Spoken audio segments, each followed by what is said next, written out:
Manaa kaninyo. Manausab kanimo. Kinutlugikan sa Ebanghelyo sumala ni San Mateo. Hibayaw ikaw, O Ginoo.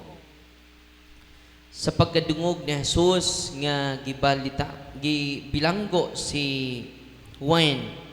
Miadto siya sa Galilea. Mibiya siya sa Nazaret ug didto puyo sa Capernaum. Usa ka lungsod gidaplin sa lanaw sa Galilea.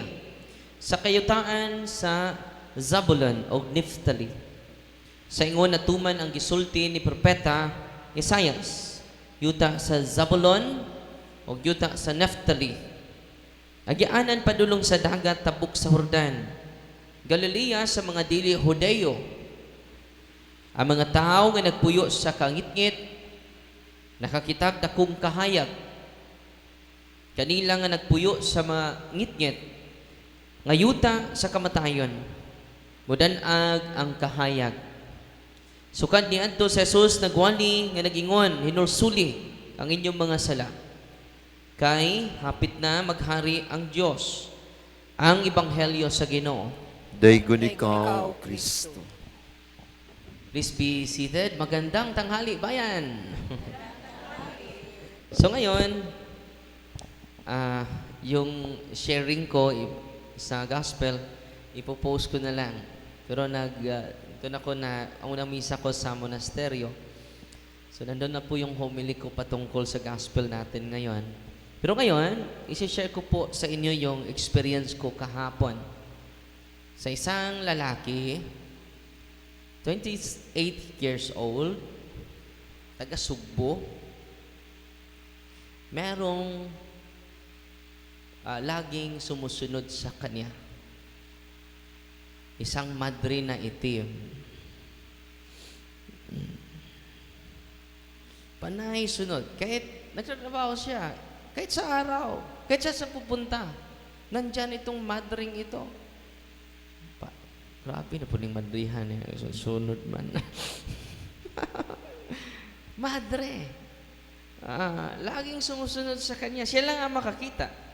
So, hindi to ordinaryong tao. No. Persona po ito, pero hindi tao. Yung mga spirit, they are person.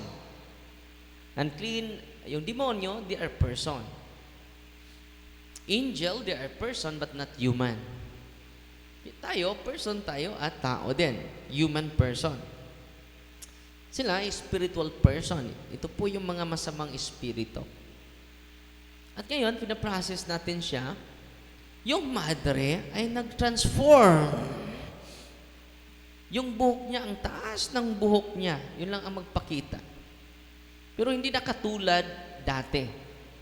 Na every moment magpakita itong babaeng ito. No?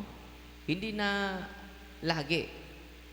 Ngayon, kahapon, ini-exercise natin siya. Second time, ini-exercise natin siya. So, ito yung manifestation. Sinabihan ko siya, i-focus natin yung prayer sa closing of the third eye. No? Ito yung nangyari kahapon. Sa pagsimula sa solemn exorcism of closing the third eye, ito po, mabilis na pagkurap ng mata. Pitok-pitok yung mata. Panginginig. Ito yung reaction niya. Nanginginig na. No? So, third eye is not a gift from God. Especially 24/7. Ang kanyang third eye is 24/7. Laging sumusunod sa kanya itong madring ito. Pero ngayon, after exorcism, hindi na madre.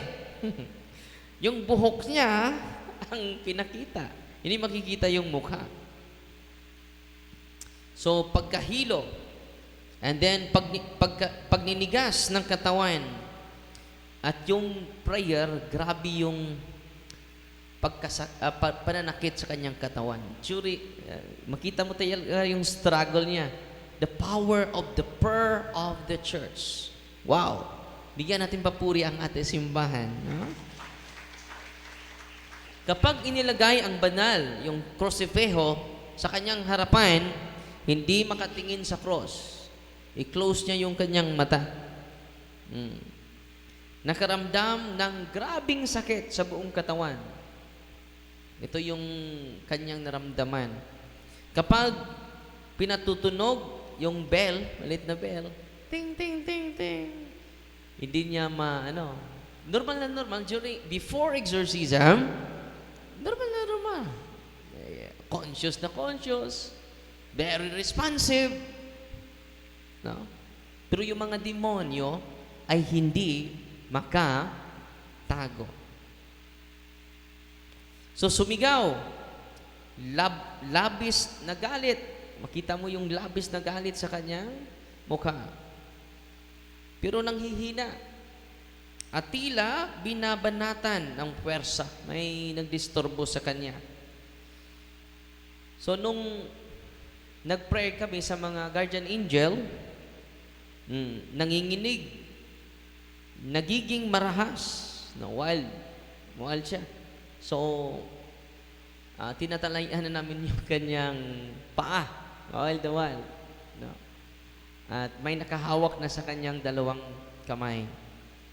Napakalakas, hindi mapakali, no? Disturb.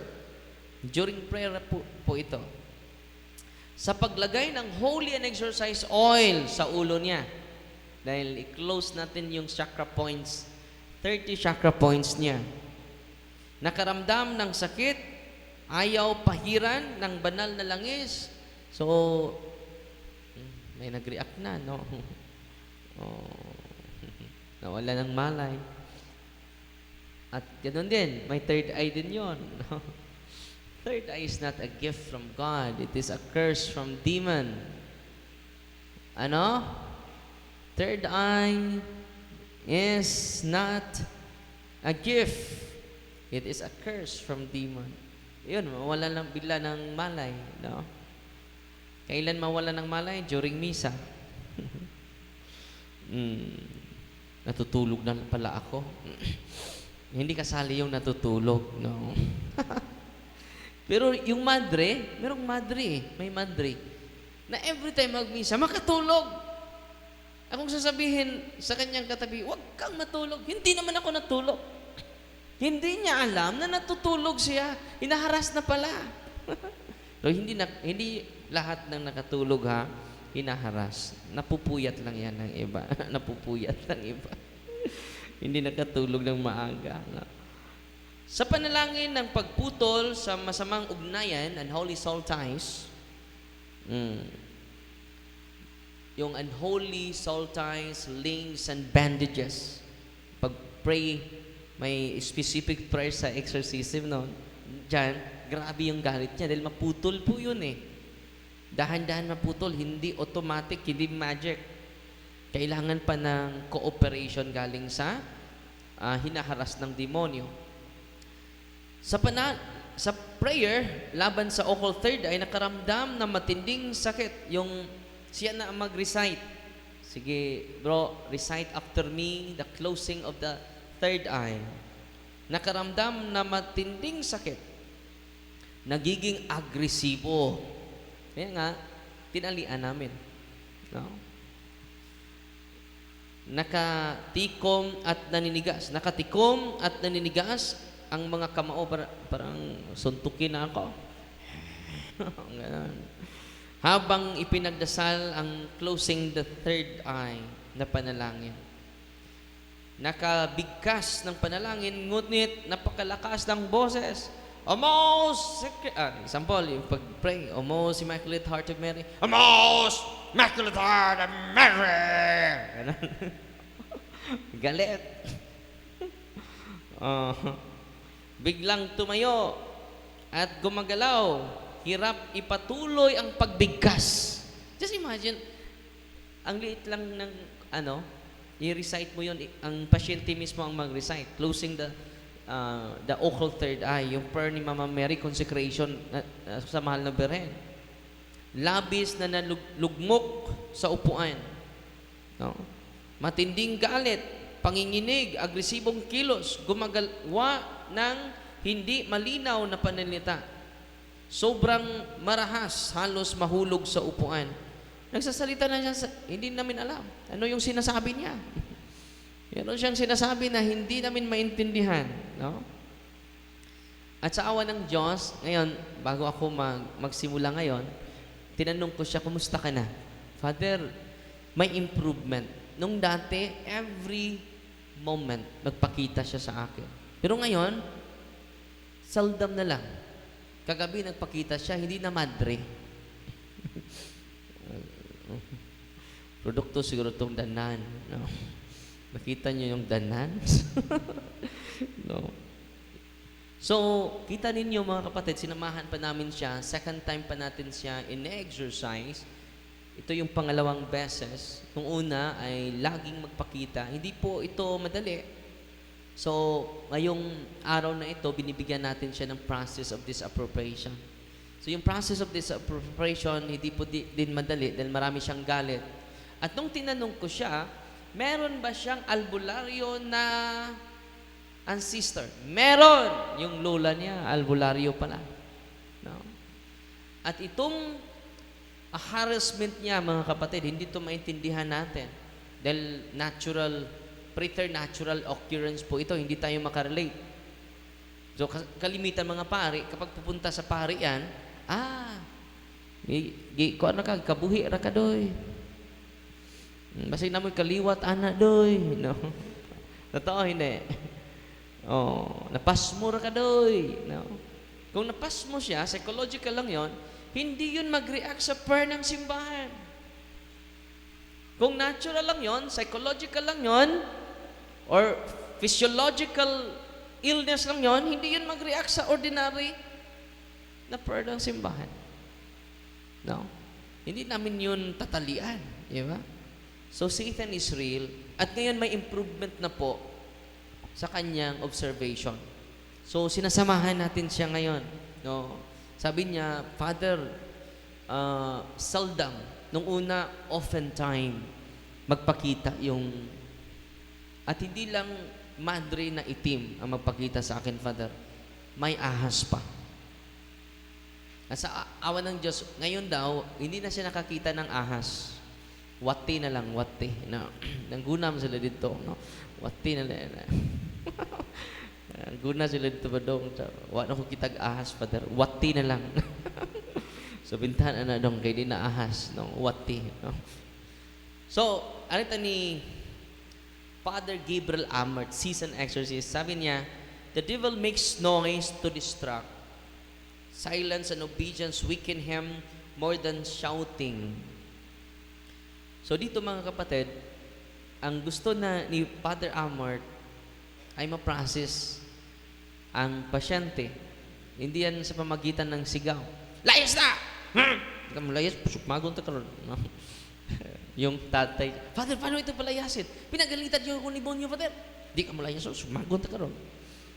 Hindi ka mo layason, narabay sundang dito. Dili ko na. Unsay makapalayas sa demonyo? Silence and obedience weaken him more than shouting. Hindi mo dapat i-threat yung demonyo. Sanay na sila doon. No? So anong gawin natin? Silence, prayer, and obedience to His church. Follow the instructions of the church. Yan. So, malaki na yung improvement sa binatilyong ito na laging nagpakita yung madre. Just imagine, madre magpakita sa kanya. So, ngayon, dito tayo sa panghuli, yung theology of grace.